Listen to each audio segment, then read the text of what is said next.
Selamat tinggal hari. プラプラチャオプラヤー、微笑み0円 NGB バンコクオフィス駐在員の寺岡です。今回のテーマはこちら。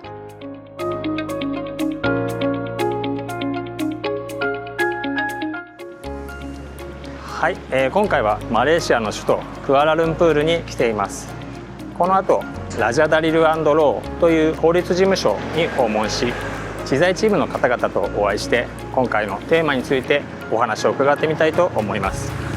それでは行ってみましょう。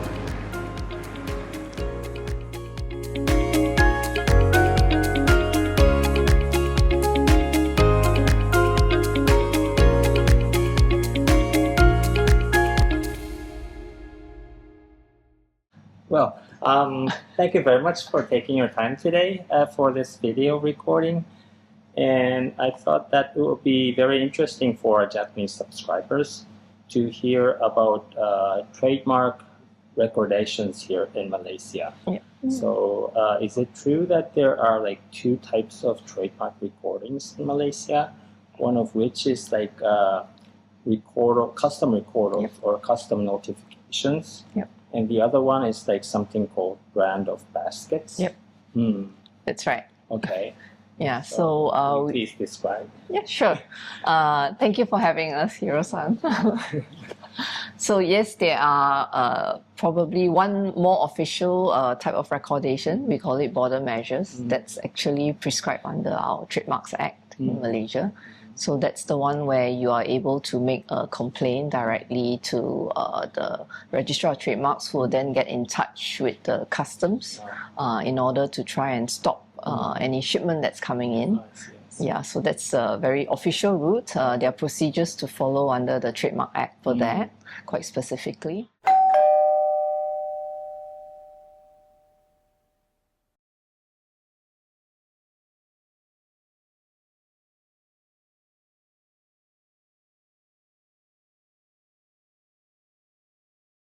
But it's not very often used because one of the requirements is that you need to know the details of the shipment coming in. So typically that's actually quite difficult to know when the actual shipment is coming in and which ship.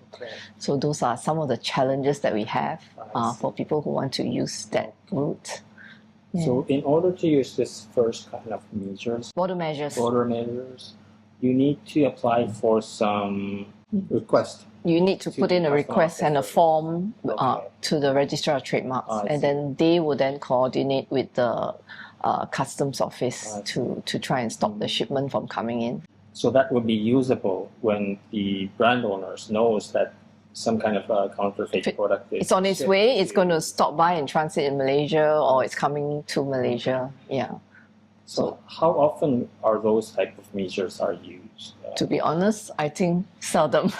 Seldom. Yeah. Okay. Because like I mentioned, one of the biggest challenge is how do you know when that shipment is coming in?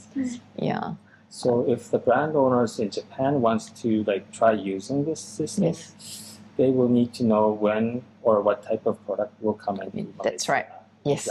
Exactly. And when and which shipment, yes. How about the rough cost estimate for using this system?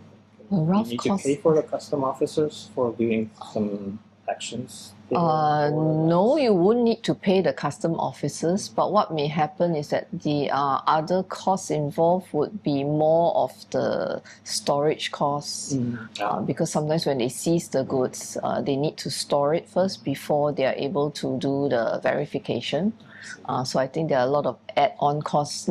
The official fees itself are not extremely expensive. Yeah, but I think there's a lot of other coordination and then getting the people there. So that's the add-on cost that it's not official.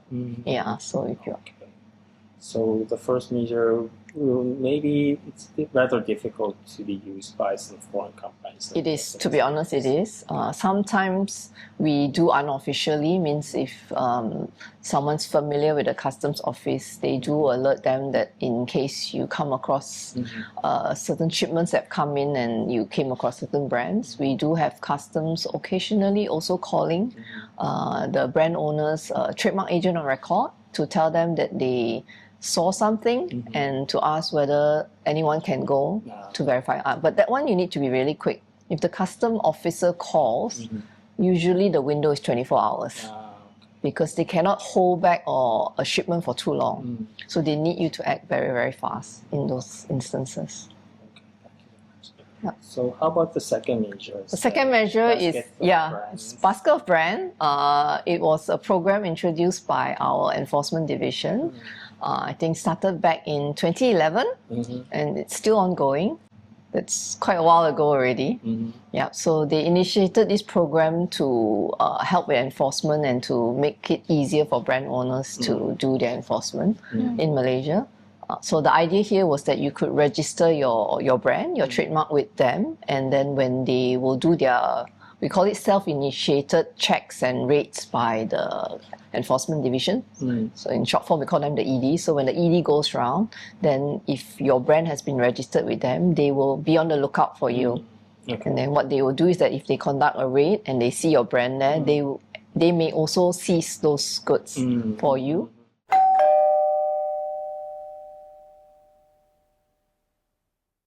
But in return, when you sign up for this, they do require an undertaking from the brand owner that you will cooperate. So whenever there's a seizure that happens, they require verification because they would not know whether it's genuine or it's counterfeit.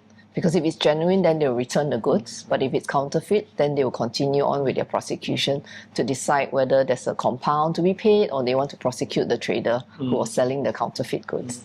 So for that, they need the brand owner's cooperation. So the brand owners or their representative needs to go to the place. Needs to go to the place and do a verification. Yeah, and to confirm whether what was seized is genuine or counterfeit. Once they do that verification, what will happen is there's a report that will be generated by the enforcement division, and then the brand owner or the representative needs to formally sign it off. Okay. And then with that, they will complete their report of the thing. They will then make their recommendation to the Attorney General's chamber to decide whether it's going to be a prosecution or they're just going to do a compound. Yeah. So from the cost perspective, that will be the part that the brand owner needs to pay pretty much significant amount of money to cooperate with the seizure, like sending some people there or So that would be the brand owner's own cost. So in the sense that enforcement division doesn't really charge you a fee for doing it.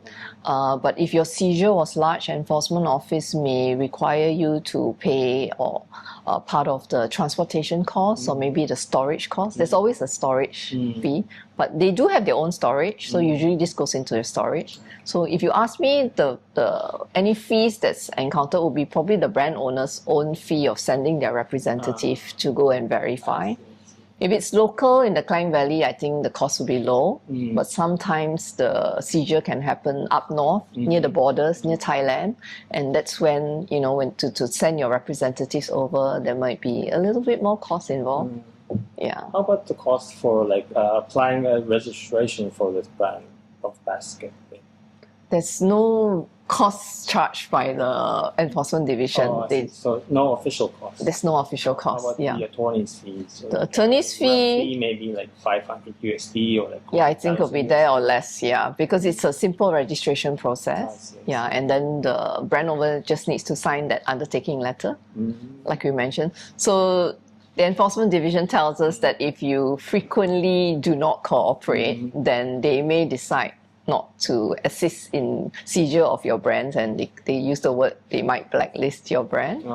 So maybe that is the downside of applying. That is the downside, that if you sign up, you must be ready to cooperate. If you don't think you have the resources to be able to put aside to do this cooperation, then maybe you should not sign up for the basket of brands.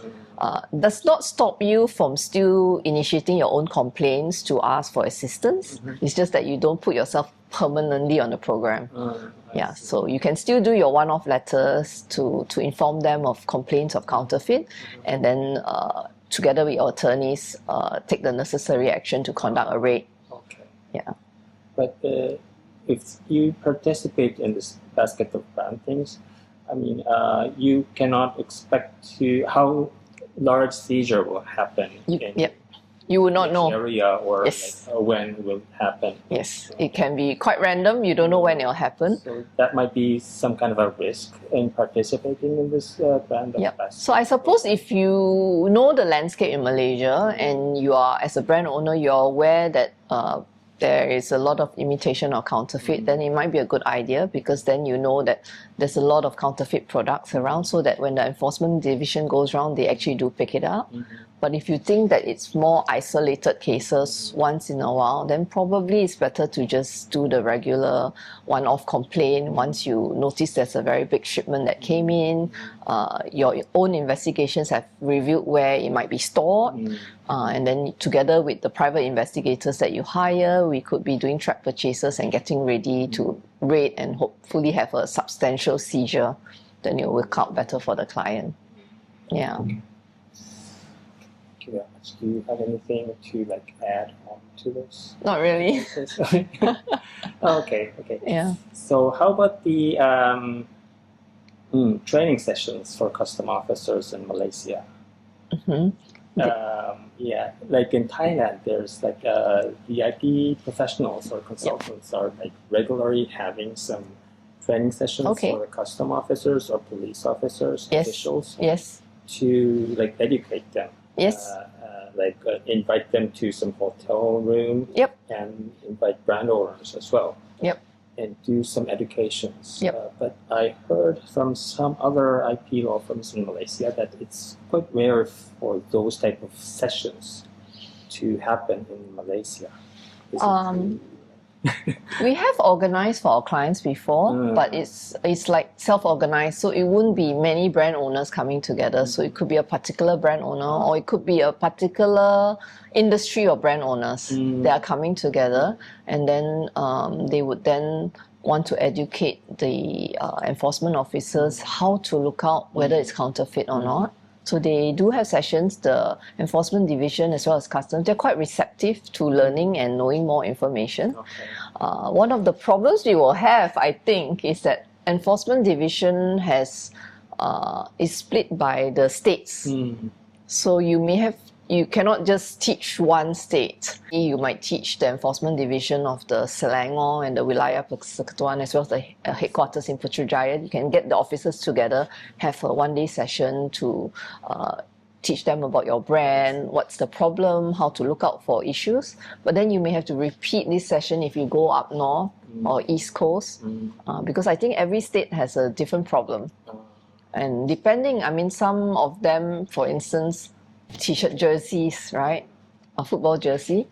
That particular brand might be the jersey or the sponsor for a team that is down south.